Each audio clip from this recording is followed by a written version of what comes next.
আসসালামু আলাইকুম। আমি মোহাম্মদ মাজিদুল ইসলাম। আমি আজকে এইখানে যে টপিকটা নিয়ে বা যে সিবিএলএমটা নিয়ে কথা বলবো সেটা সিবিএলএমটা হচ্ছে 3। আর সিবিএলএম এর নেম হচ্ছে applying OSH practices in a CBT and A. আমি আগের যে অনলাইন ভিডিও সেখানেও আমি বলেছি আমাদের সিবিটি এ লেভেল 4 করার জন্য ট্রেনার অ্যাসেসর পার্ট করার জন্য আমাদের মূলত 12টা সিবিএলএম এর উপর দক্ষ হয়ে উঠতে হবে। এখানে আমাদের যে টপিকগুলোর উপর আমাদের পূর্ণ মাত্রায় দখল আনতে হবে সেই টপিকগুলোকে আমরা দুইটি ভাষায় উপস্থাপন করার চেষ্টা করেছি। একটা হচ্ছে ইংরেজি ভাষায় আর একটা হচ্ছে বাংলা ভাষায়। ইংরেজি ভাষায় উপস্থাপনের উদ্দেশ্য হচ্ছে আমাদের যে অ্যাসেসমেন্ট হবে রিটেন অ্যাসেসমেন্ট সেখানে যেন আমরা লিখতে পারি। আর বাংলা ভাষায় উপস্থাপনের উদ্দেশ্য হচ্ছে আমাদের আন্ডারস্ট্যান্ডিং লেভেলটাকে যেন আমরা আরো বেশি স্মুথ এবং ক্লিয়ার করতে পারি। এই দুই উদ্দেশ্য। ভিডিওটা করার একটা উদ্দেশ্য হচ্ছে যে আমাদের যেসব মানুষরা আসলে এই দেখা গেল প্রত্যেকটা সিবিএলএম এ 100 বা 80 বা 90টা করে পেজ থাকে, প্রতিটা পেজ পড়ার মতো সাফিসিয়েন্ট সময় থাকে না কর্মব্যস্ততার কারণে বা অন্যান্য বিষয়ের কারণে, সাংসারিক কারণে। তারা যেন খুব ছোট্ট করে 1 ঘন্টার মধ্যে একটা প্রিপারেশন নিতে পারে একটা সিবিএলএম এর, এবং যে কোনো জায়গায় বসেই যেন প্রিপারেশন নিতে পারে, কারণ এটা তো সবখানেই অ্যাভেলেবেল। সেই জন্য এই ভিডিওটা করা। আল্লাহ আমাদের এই উদ্যোগকে সাদকায়ে জারিয়া হিসেবে কবুল করুক। রাব্বিশ সাহলি সদরি ওয়া ইয়াসসিরলি আমরি ওয়াহলুল উকদাতাম মিন লিসানি ইয়াফকাহু কওলি। আশা করব আপনারা আমার এই যে ভিডিও, আমাদের এই যে প্রচেষ্টা, এটাকে সহযোগিতা করবেন এবং এই যত বেশি শেয়ার এবং সাবস্ক্রাইব করব তত এই ধরনের মানুষের কাছে পৌঁছে যাবে যাদের জন্য এই ভিডিওটা খুব বেশি একটা ফ্রুটফুল বা টুলস হিসাবে বা সহায়ক টুলস হিসাবে খুব বেশি কাজ করবে। দেখা গেল যে যখন তারা ফাইনাল অ্যাসেসমেন্টে বসবে তখন দেখা গেল অনেক টার্মগুলোই তাদের কাছে খুব সহজ এবং পরিচিত মনে হবে। এখানে হচ্ছে আমার একটা প্রোফাইল দেওয়া আছে, কেউ যদি আমার সাথে যোগাযোগ করতে চান তাহলে হচ্ছে আমাদের যে ইমেল অ্যাড্রেসটা দেওয়া আছে সেখানে ইমেল অ্যাড্রেসে আমার সাথে যোগাযোগ করতে পারেন। আল্লাহ আপনাদেরকে কবুল করুক। প্রথম যে টপিকটা নিয়ে কথা বলতে চাচ্ছি সেটা হচ্ছে occupational health and safety, OHS। এখানে বলছে যে পেশাগত স্বাস্থ্য এবং নিরাপত্তা সকল পেশার কর্মীদের সামাজিক, মানসিক, শারীরিক সুস্থতাকে অন্তর্ভুক্ত করে।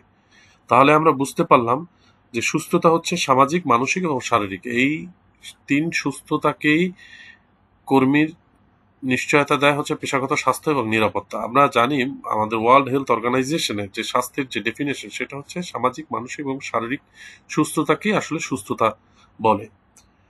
তো যে কোনো প্রকার অনিরাপদ কাজের পরিবেশে একজন শ্রমিক স্বাস্থ্য নিরাপত্তাকে প্রভাবিত করে। একটা আনসেফ এনভায়রনমেন্টে যখন একজন শ্রমিক কাজ করে তখন তার স্বাস্থ্য ঝুঁকি বেড়ে যায়।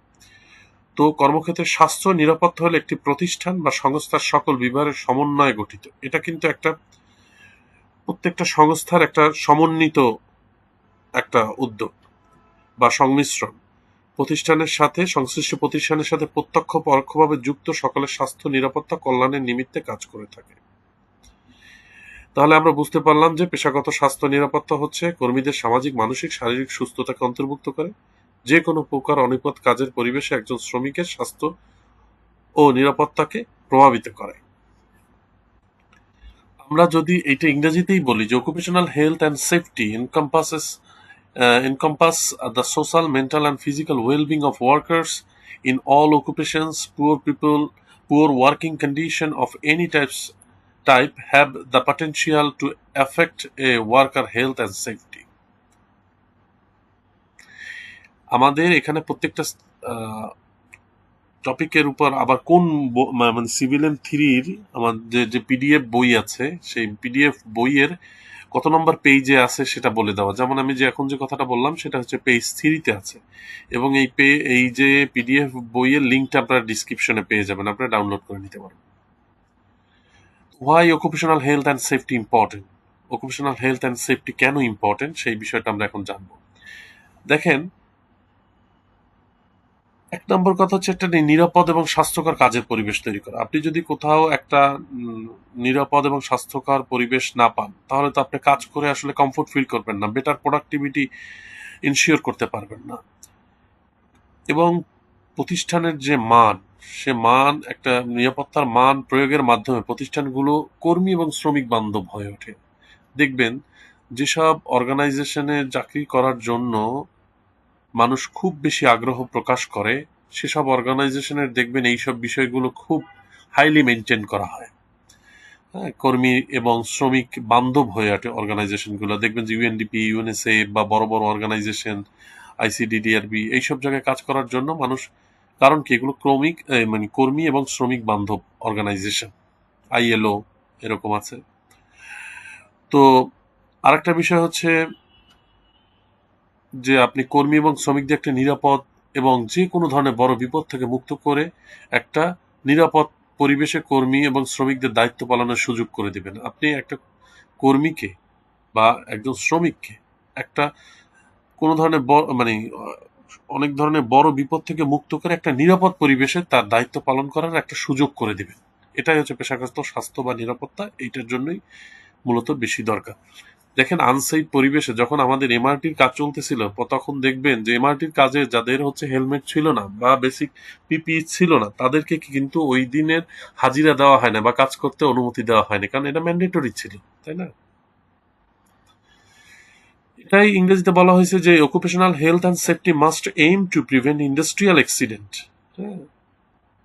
এবং and diseases, and at the same time recognize the connection between worker health and safety, the workplace and the environment outside the workplace.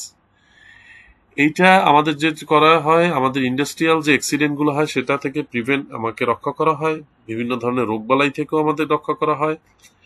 তো আমি যদি যেখান থেকে গ্যাস নির্গত হয় বা যেখানে ডাস্ট বেশি থাকে সেখানে যদি আমাকে ম্যান্ডেটরি মাস্ক পরতে না বলা হয় বা ম্যান্ডেটরি সিস্টেম না থাকে, তাহলে দেখা গেলো এটা থেকে আমাকে অনেক ফুসফুসে কিন্তু আমার অনেক ধরনের রোগও হতে পারে। সেটা বলা হয়েছে যে ওয়ার্কারের স্বাস্থ্য এবং সেফটির মধ্যে একটা কানেকশন তৈরি করা হয়। Are the most common safety group, এই যে সেফটি নিয়ে আমরা এত কথা বলতেছি, সেই কমন সেফটি গ্রুপের মেম্বার কারা? কমন সেফটি গ্রুপের মধ্যে হচ্ছে আপনার মনে রাখবেন, এটা একটা কমন কোশ্চেন, অনেক সময় আমাদের অ্যাসেসমেন্টে আসে। কমন সেফটি গ্রুপের মেম্বার কারা, বা অবজেক্টিভও আসতে পারে যে নিম্নের কোনজন কমন সেফটি গ্রুপের মেম্বার।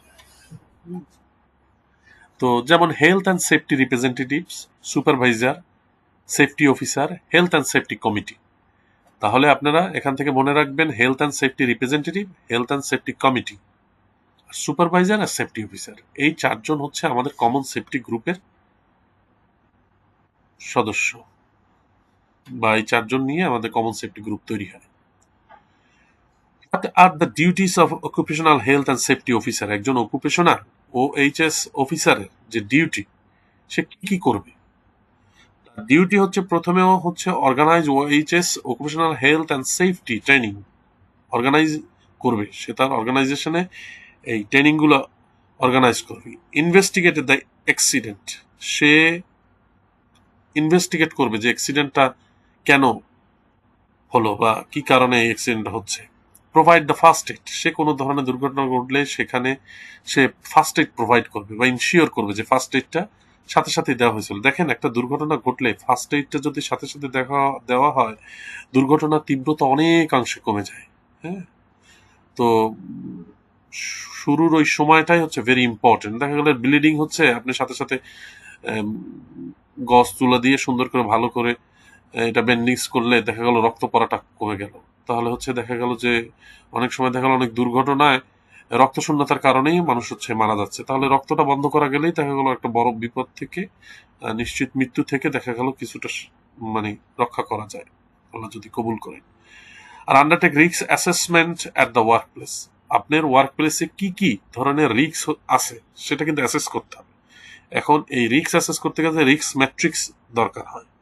যে আপনার একটা ফ্যান নড়তেছে, দেখা গেল খুব এই ফ্যানটা তো যে কোনো সময় যে কোনো মাথায় পড়তে পারে। একটা লাইট, বড় একটা লাইট ঝুলে আছে ঠিক মতো, যে বাঁধন দেওয়া বা যে ক্লিপের সাথে ছিল সেই ক্লিপটা সরে গেছে।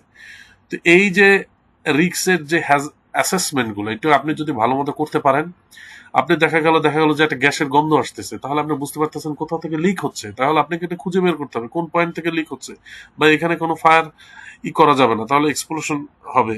এই যে বিষয়গুলো অ্যাসেসমেন্ট করতে পারাটাই হচ্ছে আমাদের ওয়ার্ক প্লেসে আমাদের রিস্ক অ্যাসেসমেন্ট করতে হবে। ব্যক্তিগত সুরক্ষা বা সরঞ্জাম, পিপি নিয়ে আমরা অনেক বেশি জানি, কিন্তু পিপি হচ্ছে অকুপেশন টু অকুপেশন ভিন্ন হয়। যে পিপি বলতে আমরা কি বলি, যে ব্যক্তিগত সুরক্ষা সরঞ্জাম হচ্ছে আমাদের পিপি কর্মীদের সুরক্ষা প্রদান করে, একজন শ্রমিকের স্বাস্থ্য এবং নিরাপত্তার ঝুঁকিকে পর্যাপ্তভাবে নির্মূল বা হ্রাস করতে পারে, অনেক সেটা নির্মূলও করে। বেশিরভাগ ক্ষেত্রে যেটা হয় হচ্ছে হ্রাস করে, কমায়। হ্যাঁ, দেখা গেল একটা ঘটনা ঘটতে পারতো, তার তীব্রতা ছিল 100, সেই তীব্রতাটাকে সে নিয়ে আসলো হচ্ছে 30-এ। হ্যাঁ, মাথার উপর একটা বড় একটা লোহার কিছু একটা পড়লো, ভারী জাতীয় হেলমেট থাকার কারণে দেখা গেল মাথায় আঘাত পেলো, কিন্তু মাথার খুলিটা ভেঙে গেল না। হ্যাঁ, তারপর দেখা গেল যে তার হাতে গ্লাভস পরা থাকলে দেখা গেল যে ধারালো একটা জিনিসে হালকা হাত কেটে গেল, কিন্তু আঙ্গুলটা কেটে গেল না পুরোপুরি। এই যে হ্রাস করতে পারাটাই হচ্ছে পিপির মূলত কাজ। অনেক ক্ষেত্রে অবশ্য নির্মূলও আছে। ওয়ার্ল্ড হেলথ অর্গানাইজেশন পিপি ডেফিনেশনটা কিভাবে বলছে যে personal protective equipment or PP যে equipment use to prevent or minimise exposure to hazard. এই কথাটাই আমরা একটু আগে বললাম, হ্যাজার্ডের যে এক্সপোজার সেটা মিনিমাইজ করতে পারে অথবা প্রিভেন্ট করতে পারে, এইটাই পিপির কাজ।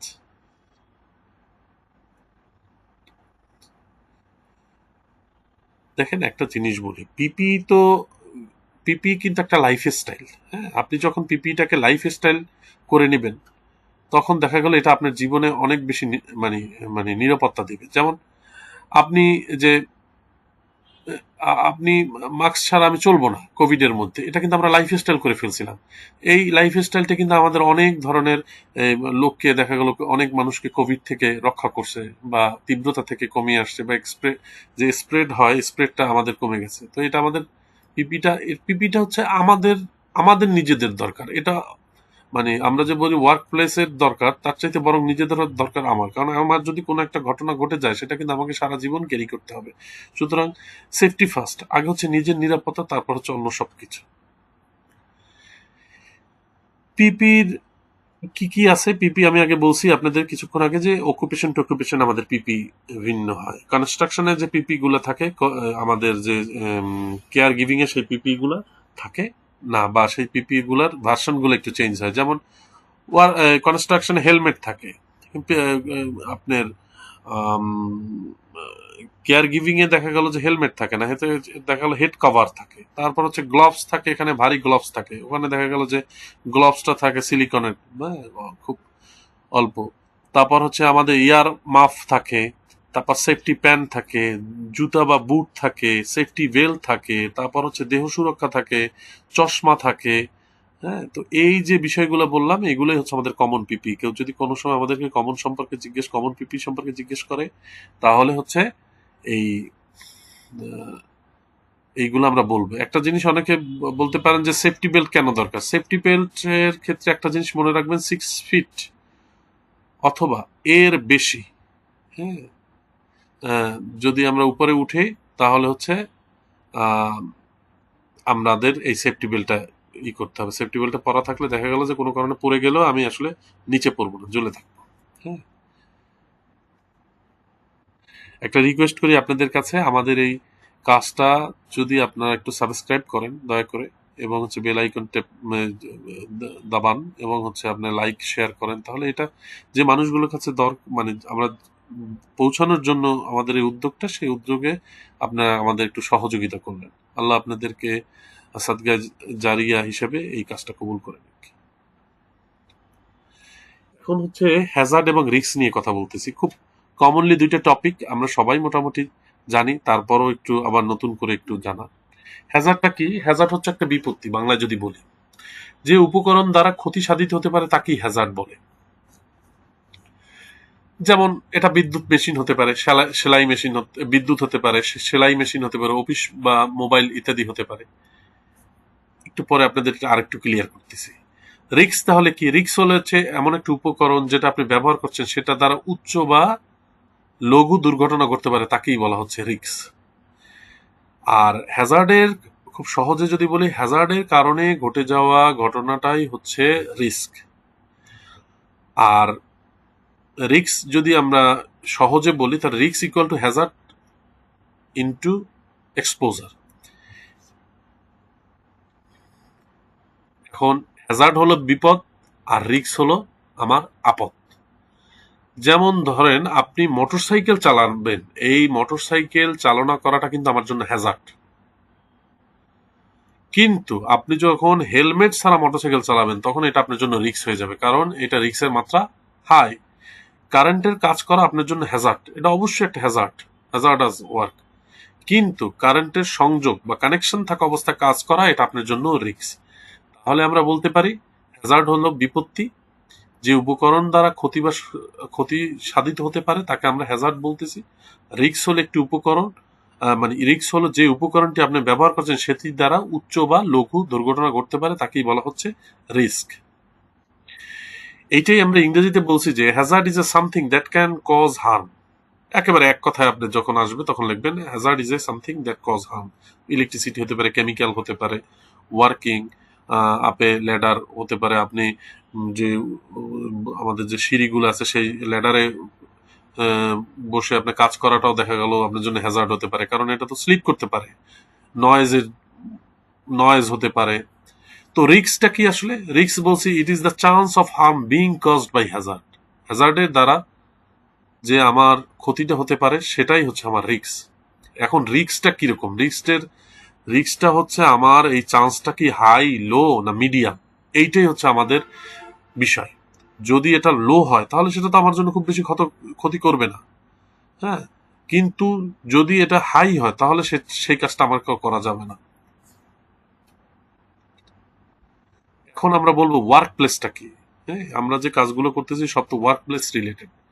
কর্মক্ষেত্র হলো এমন একটি জায়গা যেখানে কেউ কাজ করে, মানে আপনি সোজা কথা যে একজন নিয়োগকর্তা তার নিজের জন্য বা মানে একজন সে যখন যেখানে নিয়োগকর্তা বা নিজের জন্য কর্মসংস্থান কাজ করে বা কর্মসংস্থানের স্থান, সেটাই হচ্ছে ওয়ার্ক প্লেস। মানে এটা এক ধরনের একটা বড় জায়গা, একটি জায়গা যেখানে হোম অফিস থেকে একটি বড় অফিস বা বিল্ডিং কারখানাও হতে পারে, এটা একটা বড় প্লেস হতে পারে। সোজা কথা আপনি কর্মের জন্য যেখানে কাজ করেন সেটাই হচ্ছে কর্মসংস্থানের জায়গা বা work place. Work place is a place where people practise their occupation, crafts, professions and trade. আপনি যেখানে আপনার অকুপেশনটা প্র্যাকটিস করেন সেটাই হচ্ছে আপনার ওয়ার্ক প্লেস। এখন এই কথাটাই বলছে যে work place Hazard refers situation within the workplace that has a potential cause injury or adverse health effect. Workplace is a place where people practice their occupation. এই কথাটা বলা হয়েছে যে ওয়ার্কপ্লেস হ্যাজার্ড কাকে বলে, যে ওয়ার্কপ্লেস হ্যাজার্ড এমন একটা সিচুয়েশন ওয়ার্কপ্লেসের মধ্যে যেটা আমাকে পটেনশিয়াল মানে কজ আমার ইনজুর্ড হওয়ার জন্য, তাকে আমার ওয়ার্কপ্লেস হ্যাজার্ড বলে। তাহলে ওয়ার্কপ্লেস হ্যাজার্ডের মধ্যে মানে আমরা কি কি আছে সেগুলো দেখব। কিন্তু ওয়ার্ক প্লেসে যেমন ওয়ার্ক প্লেস হ্যাজার্ড হতে পারে আমার হচ্ছে ওয়েট ফ্লোর, মানে ভিজানো ভেজা, মানে কি বলে ফ্লোর। যেমন হতে পারে আপনাকে বড় ভারী জিনিসপত্র তুলতে হয়, সেটা অনেক সময় অগুছালো অবস্থায় জিনিসপত্র পড়ে থাকে, সেটাও ওয়ার্ক প্লেস হ্যাজার্ডের কারণ হতে পারে। আবার ওই যে বললাম যে সংযোগ সহ কারেন্টের তার বা এমনি তারও হতে পারে, কারণ তারের চেয়ে পায়ে পেঁচিয়ে তো আপনি পড়ে যেতে পারেন। হ্যাঁ, হ্যাঁ, তারপর দেখা গেল আপনার এই চেয়ারটা দেখা গেল পায়াগুলো ঠিক মতো শক্তিশালী না, নড়বড় করতেছে, সেটাও আপনার জন্য হ্যাজার্ড হতে পারে। তাহলে আপনি যদি কর্মক্ষেত্রে হ্যাজার্ড দেখেন তাহলে আপনি কি করবেন? আপনার ভূমিকাটা কি?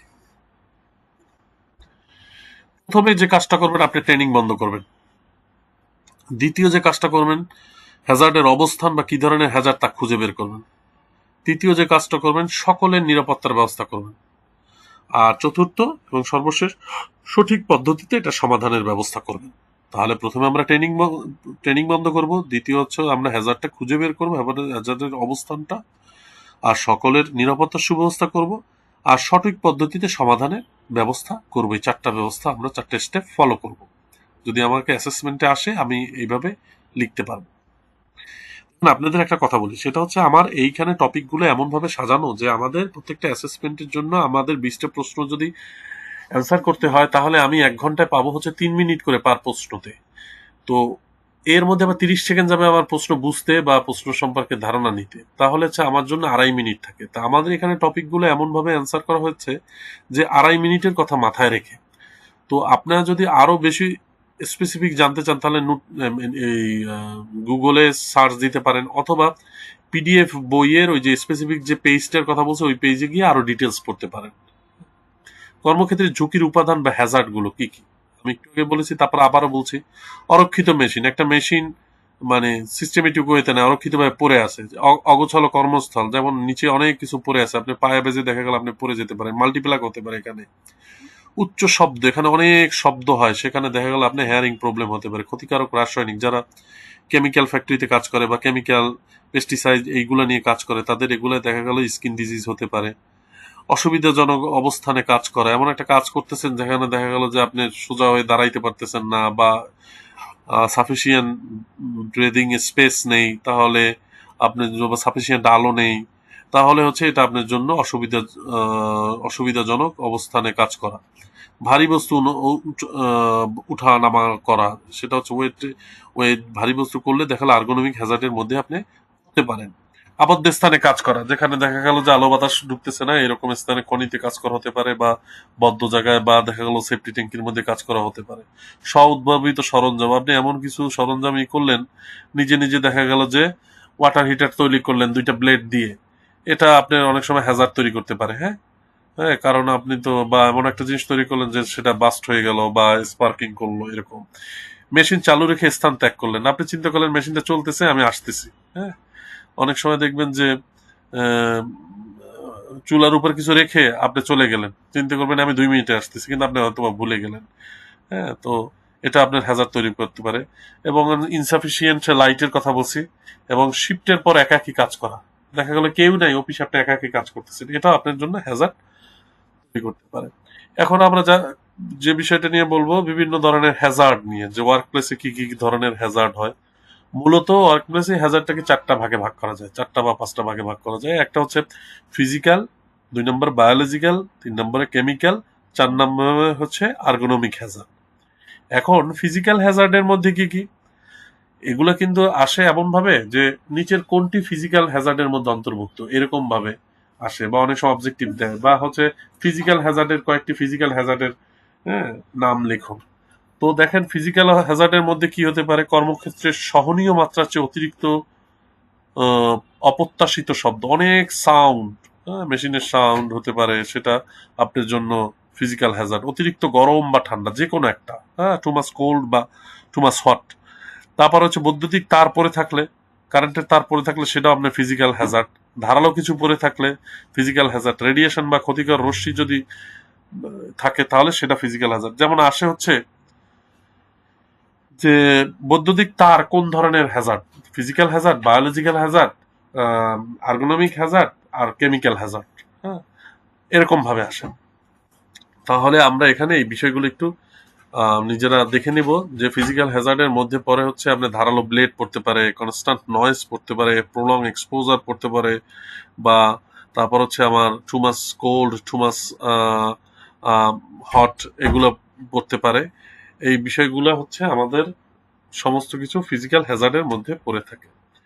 বায়োলজিক্যাল হ্যাজার্ডের মধ্যে আপনারা সবসময় মনে রাখবেন যে ব্যাকটেরিয়া, ভাইরাস, ফাঙ্গাস দ্বারা যে সমস্ত রোগবালাই হয়। কোভিড কিন্তু হচ্ছে আমার একটা বায়োলজিক্যাল হ্যাজার্ড। হ্যাঁ, তারপর হচ্ছে আমার পশু পোকামাকড়ের কামড়, এটা কিন্তু বায়োলজিক্যাল হ্যাজার্ড। মৌমাছির কামড়, সেটা বায়োলজিক্যাল হ্যাজার্ড। এইডস, সেটা কিন্তু বায়োলজিক্যাল হ্যাজার্ড। এবং ছোঁয়াচে রোগ, সেটাও কিন্তু আমার বায়োলজিক্যাল হ্যাজার্ড। সোজা কথা আপনারা মনে রাখবেন, ব্যাকটেরিয়া, ভাইরাস, ফাঙ্গাস দ্বারা যেগুলো হয় সবগুলো হচ্ছে বায়োলজিক্যাল হ্যাজার্ড। বলা হয় biological hazard are produced by living things, যেটা জীবন্ত জিনিস থেকে যেটা প্রডিউস হয়, যেমন ভাইরাস, ব্যাকটেরিয়া, ফাঙ্গাস, এরা তো জীবন্ত, তাই না? এটাই বলা হয়েছে।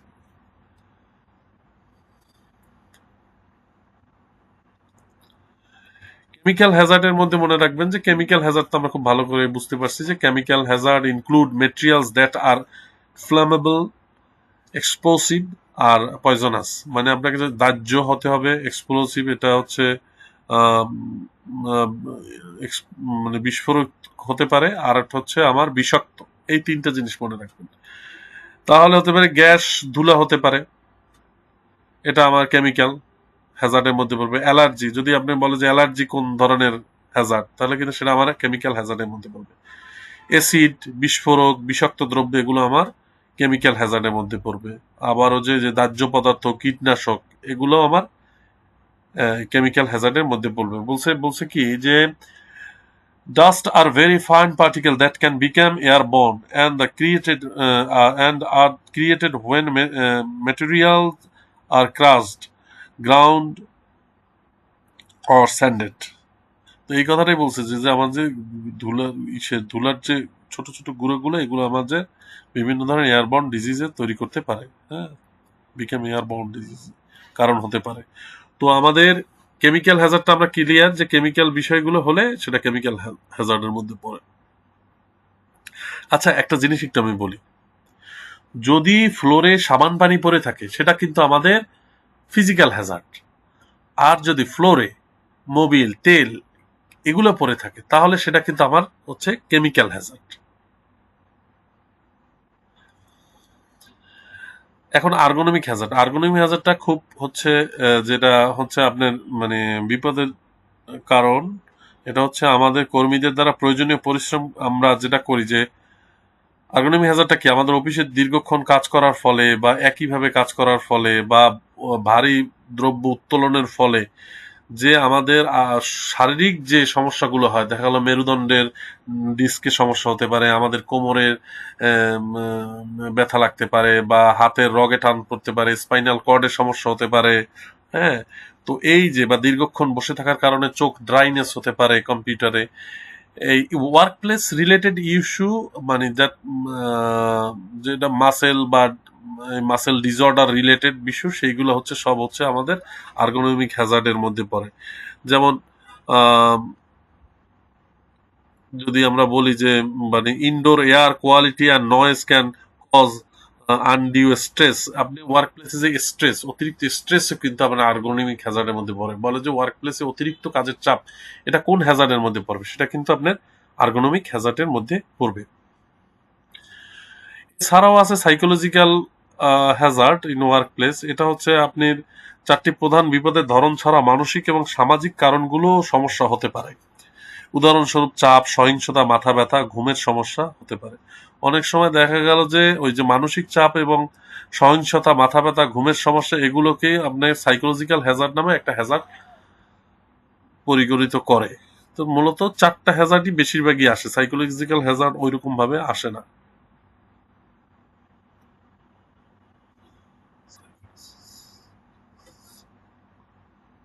সাইকোসোশ্যাল হ্যাজার্ড, এখন সাইকোসোশ্যাল যে হ্যাজার্ড, এই সাইকোসোশ্যাল হ্যাজার্ডটা ক্ষেত্রে একটা মনে রাখতে হবে যে দুইটা কারণ এর পিছনে কাজ করে। একটা স্ট্রেস ফ্যাক্টর, ম্যানেজার বা কর্মীদের দ্বারা সাথে দ্বন্দ্ব, সহকর্মীদের সাথে দ্বন্দ্ব। আপনি দেখা গেল যে ম্যানেজারে আপনার যে সুপারভাইজার আছে তার সাথে আপনার কাজ মানে মনোমালিন্য বা কাজের ধরন, সেও আপনারটা বুঝতেছেন, আপনিও তারটা বুঝতেছেন না, বা তার যে অ্যাটিচিউড গুলো, এগুলো আপনার পছন্দ না। কাজের পরিবেশ সন্তোষজনক নয়, আপনি যে কাজ করবেন এটা এনভায়রনমেন্টে আসলে মানে ভালো কাজ করার জন্য না, অতিরিক্ত কাজের চাপ, আপনারা যে কাজগুলো করতে পারি তার চাইতে অনেক বেশি কাজ দিয়ে রাখছে। আর ভায়োলেন্স হচ্ছে কি, হুমকি, হয়রানি, লাঞ্ছনা, তোমার দেখে নেব, আপনাকে দেখা গেল যে অল টাইম হয়রানি করতেছে, লাঞ্ছনা করতেছে। হ্যাঁ, এগুলো অনেক সময় দেখা গেল যে ফিমেলদের ক্ষেত্রে এগুলা বেশি ফেস করে অনেক সময়।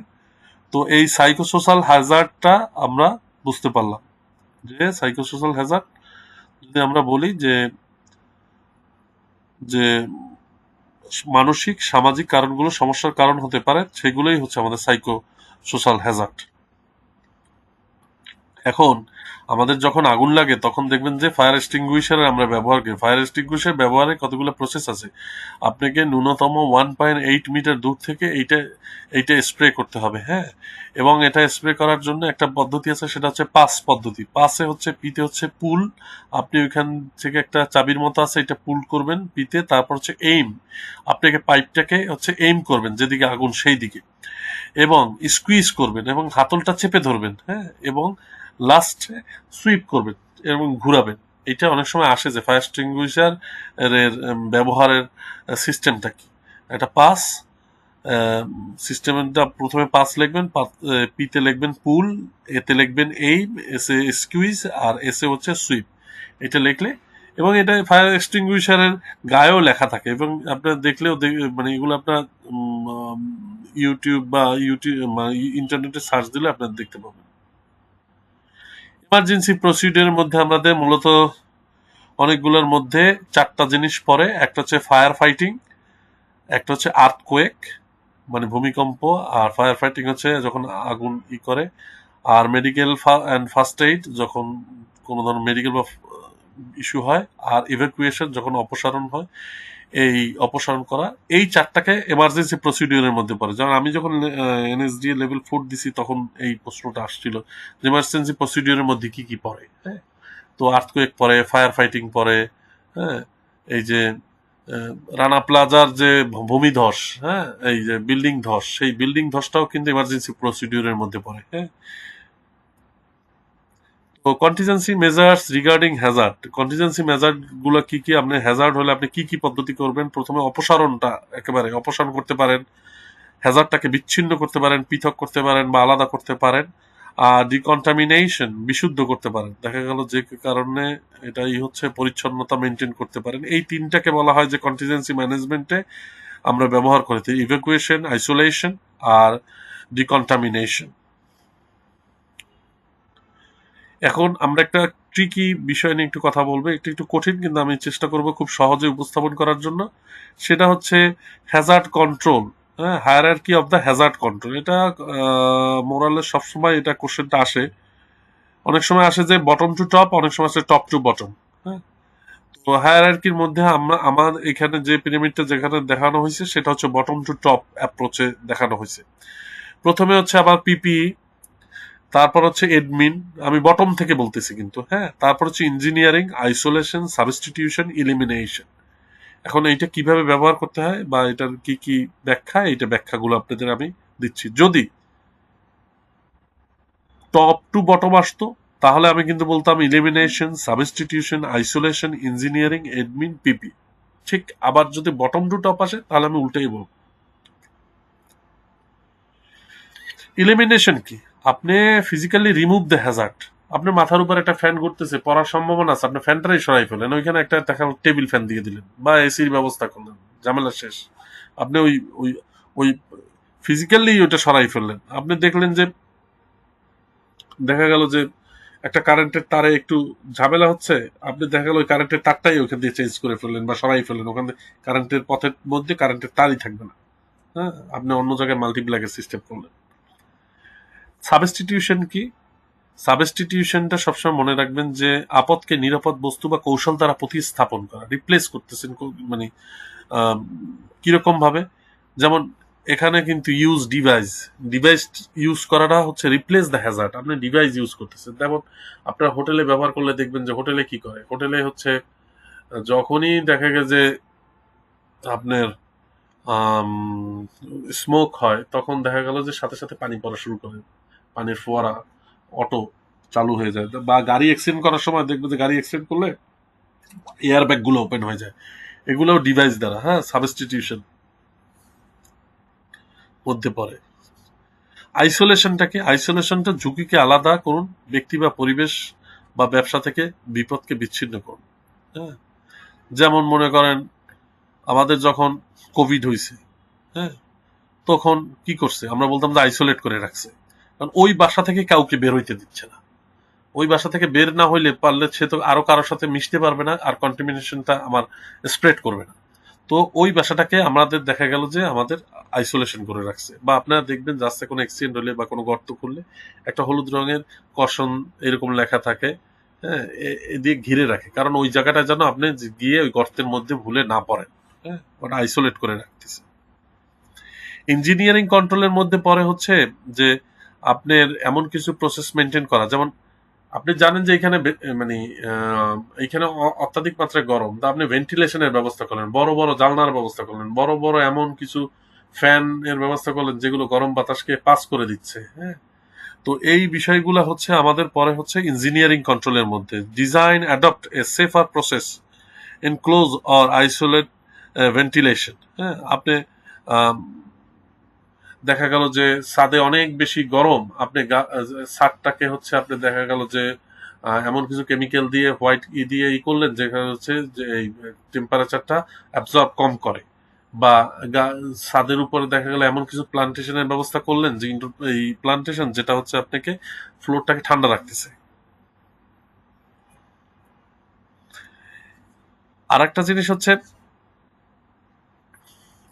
অ্যাডমিনিস্ট্রেটিভ কন্ট্রোলের মধ্যে। অ্যাডমিনিস্ট্রেটিভ কন্ট্রোল হচ্ছে কি, আমাদের যদি দেখি যে আমাদের শ্রমঘণ্টা পরিবর্তন করতে পারি, বিভিন্ন কাজের নীতি বা কলা কৌশল এগুলো পরিবর্তন করে আমরা দুর্ঘটনার হ্রাস করাতে পারি। যেমন ধরেন, মনে করেন যারা সিকিউরিটি গার্ডে কাজ করে, দেখেন যে তাদের কিন্তু দীর্ঘদিন একই টাইমে দেওয়া হয় না, তারে একবার সকাল আওয়ারে, একবার মিড ডেতে, একবার হচ্ছে দেখা গেল রাতে।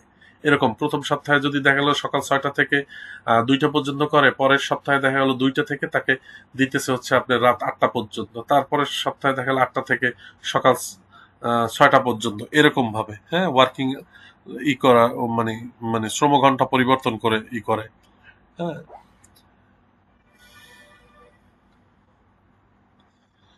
আরেকটা জিনিস বলি যে অ্যাডমিনিস্ট্রেটিভ কন্ট্রোলের মধ্যে কিন্তু আপনি মেনটেন্যান্সটাও করেন। আপনি লিফট পরে, লিফটে দুর্ঘটনা ঘটতে পারে, গাড়িতে দুর্ঘটনা ঘটতে পারে, কিন্তু আপনি কি এই গাড়ির তো নির্দিষ্ট টাইম পর পর আপনাকে মেনটেনেন্স করতে হবে, বা লিফট বা এই যে আমাদের যে মেশিন আছে সেগুলো তো আমাদেরকে মেনটেনেন্স করতে হবে। মেনটেনেন্সটাও যদি আসে যে কোথাও, মেনটেনেন্সটা কিসের মধ্যে পড়ে, সেটা হচ্ছে অ্যাডমিনিস্ট্রেটিভ কন্ট্রোলের মধ্যে পড়ে। এবং হচ্ছে আপনি দেখবেন বিভিন্ন ধরনের ট্রেনিং, সতর্কতামূলক যে ট্রেনিং, সেটাও কিন্তু অ্যাডমিনিস্ট্রেটিভ কন্ট্রোলের মধ্যে পড়বে। আর লাস্টেরটা আমি বললাম যে পিপি, পার্সোনাল প্রোটেকটিভ ইকুইপমেন্ট, আপনার শ্রমিক বা কর্মীদের নিরাপত্তা সরঞ্জাম সরবরাহ করা। হ্যাঁ, তারা যেন ওই পরিবেশে কাজ করার জন্য, যেখান থেকে উপর থেকে কোনো অবস্ট্রাক, মানে কোনো ধরনের বস্তু পড়ার সম্ভাবনা আছে, আপনার সেখানে দেখা গেল যে হেলমেট ব্যবহার করলেন, কোনো ডাস্ট বা দেখা গেল মাস্ক ব্যবহারের, কোনো ধরনের হাতে ব্যথা পাওয়ার ব্যবস্থা থাকলে গ্লোভস ব্যবহারের, এইগুলো হচ্ছে আমার পূর্বে পিপির মধ্যে।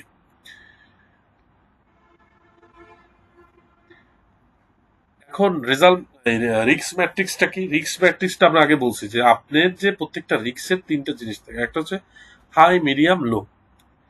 এখন যদি আপনি যদি মোটরসাইকেল চালানো আপনার জন্য রিক্স, মানে হ্যাজার্ড।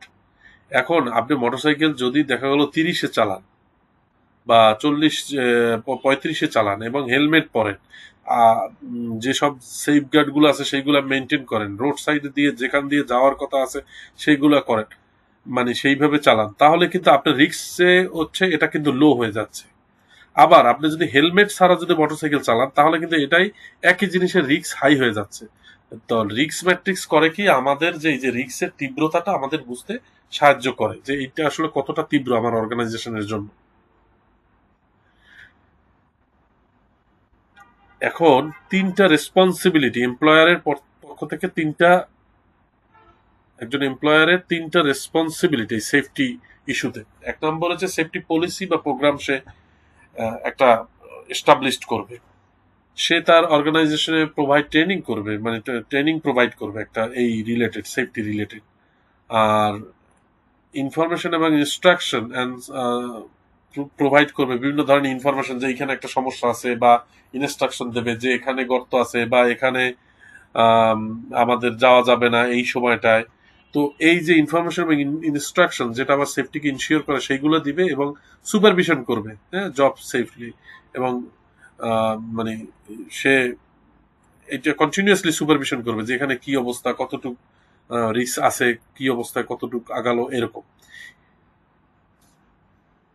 তাহলে প্রথম হচ্ছে পলিসি এবং সেফটি পলিসি তৈরি করবে, ট্রেনিং প্রোভাইড করবে, আর ইনফরমেশন, ইনস্ট্রাকশন অ্যান্ড সুপারভিশন, এই 3টা জিনিস এমপ্লয়ার করবে। তাহলে সব এমপ্লয়ার করবে, তাহলে ইন্ডিভিজুয়ালের দায়িত্বটা কি ওয়ার্ক সেফটির ক্ষেত্রে? ইন্ডিভিজুয়ালেরও দায়িত্ব আছে এই সেফটির ক্ষেত্রে, সেটা হচ্ছে সে কিন্তু আইনটাকে মেনে চলবে। আইন কাগজে কলমে থাকলো, বইতে লেখা থাকলো, কিন্তু মানার উপর হচ্ছে আইনের বাস্তবায়ন। এখন আইনটা সে মানতে হবে। তাকে যেটা বলা হয়েছে যে আপনি পিপি পরার পরে মেশিনটা অন করতে পারবেন, আপনি মানে মেশিনটা অন করার আগে বা এই যন্ত্রাংশটা মানে স্টার্ট করার আগে মেশিনে যে এই বিষয়গুলো আপনাকে চেক করে নিতে হবে। তাহলে ওই আইনটা আপনাকে মানতে হবে। নিরাপত্তার সাথে যন্ত্রপাতির ব্যবহার করতে হবে। আপনি মানে মন চায় ভাবে জিনিসগুলো তো ব্যবহার করতে পারবেন না। আপনি সেফটি এবং মানে সতর্কতার সহিত জিনিসগুলো ব্যবহার করতে হবে। সর্বদা সর্ব অবস্থায় আপনাকে পিপি ব্যবহার করতে হবে এবং কোনো ধরনের হ্যাজার্ড দেখলে কি করতে হবে, কর্তৃপক্ষকে জানাতে হবে। আর সর্বশেষ আপনাকে নিজের নিরাপত্তা নিজেকে নিশ্চয়তা দিতে হবে। খুব সাবধানে আপনাকে কাজ করতে হবে প্রত্যেকটা জিনিস। হ্যাঁ, এলাবেলা ভাবে যদি আমরা কাজ করি দেখা গেল যে ওইটা আমাদের অসাবধানতা অনেক সময় অনেক বড় ধরনের দুর্ঘটনার কারণ হয়ে যায়। এখন গ্রিন প্র্যাকটিস নিয়ে আমাদের এইখানে বলা আছে সিবিএলএম এ। গ্রিন প্র্যাকটিসটা কি যদি আমি বলি খুব সহজ করে, যে প্র্যাকটিসটা green practice means practice that can applied more environmentally friendly and ecological which can help to protect the environment and sustain its natural resource for current and future generation। এই কথাটাই বলছে যে আমার এনভায়রনমেন্টালি ফ্রেন্ডলি হতে হবে এবং হচ্ছে ecologically friendly হতে হবে। যেটা আমার এই যে প্র্যাকটিসটা আমার হচ্ছে এনভায়রনমেন্টকে হচ্ছে প্রোটেক্ট করবে এবং সাস্টেইন করবে, আমার ন্যাচারাল রিসোর্সকে সাস্টেইন করবে বর্তমান প্রজন্মের জন্য, পাশাপাশি ভবিষ্যৎ প্রজন্মের জন্য। এখন এর মধ্যে কি কি পড়ে গ্রিন প্র্যাকটিসের মধ্যে, কিভাবে আমি গ্রিন প্র্যাকটিস করতে পারবো? যেমন গ্রিন অ্যান্ড ক্লিন ক্যাম্পাস, আপনি পর্যাপ্ত গাছ সবুজায়নের ব্যবস্থা রাখলেন, আপনি দেখা গেল সোলার এনার্জির ব্যবস্থা করলেন, দেখা গেল যে কারেন্টের পরিবর্তে সোলার এনার্জি। তারপর save energy by turning off light when are not in use, আপনি যখন ক্লাসরুমে থাকতেছেন না তখন লাইটগুলো বন্ধ করে দিলেন, বা অফিস থেকে আপনি বেরোয় যখন ট্রেনিং রুমে যাচ্ছেন তখন আপনার অফিস রুমের লাইটগুলো বন্ধ করে দিলেন, যেটা দরকার নেই। আপনি আপনার সহকর্মীদেরকে পেপারলেস অপরচুনিটির কথা বললেন, যে আমরা যত কম পারি পেপারই করব। যেমন আমাদের অফিসে করি কি, দেখা গেলো এক সাইড প্রিন্ট হয়েছে, ওই কাগজগুলো আমরা রেখে দিই আর একটা ট্রেতে।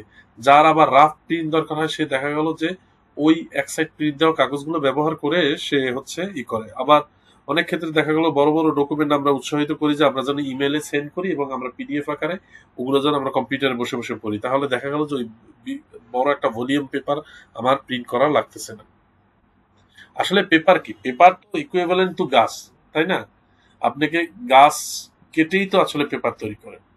আপনি যে জিনিসগুলো ব্যবহার করতেছেন সেগুলো যেন অর্গানিক মেটেরিয়ালস হয় এবং আপনি যে কনজিউমেবল মেটেরিয়ালস করতেছেন সেগুলো যেন রিইউজ করা যায়। এই reduce the use of consumable materials, আমরা কমিয়ে আনবো কনজিউমেবল মেটেরিয়াল, যতটুকু লাগে ততটুকু, এর বাইরে না। রিসাইকেলিং ম্যাটেরিয়ালস, আমরা যেগুলো রিসাইকেল করা যায় সেই জিনিসগুলোকে আমরা রিসাইকেল করার ব্যবস্থা করব। ওয়েস্ট ম্যানেজমেন্টও একটা মানে গ্রিন প্র্যাকটিস একটা গুরুত্বপূর্ণ উদাহরণ। দেখেন, সবার জন্য যদি আপনি একটা প্রাইভেট বড় বড় অফিসারদের জন্য যদি একটা প্রাইভেট কার করে দেন তাহলে কতগুলো প্রাইভেট কার লাগে। আর আপনি যদি দেখেন একই রুটে অনেকগুলো গাড়ি যাচ্ছে, সেখানে যদি একটা ভালো টাইপের বাস দেন, পাবলিক ট্রান্সপোর্ট দেন, এনকারেজ করেন, তাহলে সেটা কিন্তু আমাদের জন্য একটা গ্রিন প্র্যাকটিস। আজকে এমআরটিতে কিন্তু একটা অন্যতম গ্রিন প্র্যাকটিসের উদাহরণ, কারণ এমআরটির কারণে দেখা গেলো কতগুলো প্রাইভেট কার চলতেছে না, কত হচ্ছে না। তারপর হচ্ছে provide eco friendly snacks like apple, banana, orange rather than the plastic packaged bag and processed snack. আপনি দেখা গেল যে এই প্লাস্টিকের যে প্যাকেটজাত যে জিনিসগুলো ব্যবহার না করে দেখা গেল যে এগুলো আপনি অর্গানিক খাবারগুলো যেমন আপেল, ব্যানানা, অরেঞ্জ এর ছোলাগুলো পড়ে থাকলে সেটা কিন্তু আপনার মাটির সাথে পচে যাচ্ছে বা সার হয়ে যাচ্ছে, তাই না? এটা নিয়ে কিন্তু আমাদের এই প্লাস্টিকের প্যাকেট নিয়ে চিন্তা করতে হচ্ছে না, হ্যাঁ, যে এটা কত বছর, কত হাজার, শত বছর পরে এটা মাটির সাথে মিশবে, এই প্রবলেমটা এই আমাদের এই ধরনের বিষয়গুলোতে নাই। Most common and painful injury that occur in the work place, মানে আমাদের ওয়ার্ক প্লেসে কি কি ধরনের পেইনফুল ইনজুরি ঘটতে পারে ওয়ার্ক প্লেসে? একটা হচ্ছে থার্মাল বার্ন হতে পারে, হ্যাঁ, কেমিক্যাল বার্ন হতে পারে, আর ইলেকট্রিক্যাল বার্ন হতে পারে। আমরা এই তিনটা মনে রাখবো: থার্মাল বার্ন, কেমিক্যাল বার্ন আর ইলেকট্রিক্যাল বার্ন। এখন একটা বেসিক ফার্স্ট এইড কিট মধ্যে কি কি বিষয়গুলো থাকে অনেক সময় জিজ্ঞেস করতে পারে, বেসিক আপনার ফার্স্ট এড বক্সে কি কি থাকে। আপনারা এগুলো সবই যে পারতে হবে তা না, কিছু কিছু জিনিস বলতে পারলে, যেমন গ্লাভস থাকতে হবে, সিজার থাকতে হবে, ফরসেপ থাকতে হবে, ব্যান্ডেজ থাকতে হবে, ইলাস্টিক রোলার থাকতে হবে, তারপর হচ্ছে এক্সক্লুসিভ আপনার এই প্লাস্টার থাকতে হবে, তারপর হচ্ছে পেন লাইট থাকতে হবে, হ্যাঁ, তারপর আপনি গজ বা প্যাডস থাকতে হবে যেটা দিয়ে আপনি পেঁচাবেন, তারপর হচ্ছে কটন থাকতে হবে, প্রভিডন আয়োডিন থাকতে হবে যেটা দিয়ে আপনি পরিষ্কার করতে পারেন, রাবিং অ্যালকোহল, কোনো কিছু ধরার আগে দেখা রাবিং অ্যালকোহল দিয়ে আপনি জীবাণু মুক্ত করতে পারেন। এই যে বিষয়গুলো নর্মালি, এই বিষয়গুলোই আমাদের ফার্স্ট এইড কন্টেন্টে থাকে। এগুলো আমাদের নেওয়া হচ্ছে সিভিল 3 পিডিএফ বুক পেজ 51 থেকে এই লিস্টটা নেওয়া। আপনাদেরকে আমরা রিকোয়েস্ট করতেছি আপনারা যদি এই চ্যানেলটা সাবস্ক্রাইব করেন তাহলে দেখা গেল আমরা আরো উৎসাহ পাবো এই ধরনের কন্টেন্ট নিয়ে আসার জন্য, যেটা মানুষের জন্য আরো অনেক বেশি সহজ হবে। কারণ দেখা গেল যে ঘরে বসে বসে আহ, দিনের সমস্ত কাজ শেষ করে বা সংসারিক কাজ শেষ করে রাতে 1 ঘন্টা নিজের মতো করে পড়ার সময় বের করতে পারলো। আমাদের এই কাজটা করতে আমরা দুইজনে আহ, করেছি, এক হচ্ছে মোহাম্মদ মাজিদুল ইসলাম আমি, আর রাজিয়া খান, এই দুজনের সহযোগিতা এই কাজটি আমরা সম্পাদন করেছি। আমাদের কোনো ভুল ত্রুটি হলে আমাদেরকে আপনাদেরই একজন মনে করে ক্ষমা করে দেবেন, পাশাপাশি আমাদেরকে কমেন্টস বক্সে এসে শুধরে দেবেন যে আমরা যেন পরবর্তীতে আরো নিপুণভাবে চলতে পারি। আল্লাহ আপনাদেরকে মঙ্গল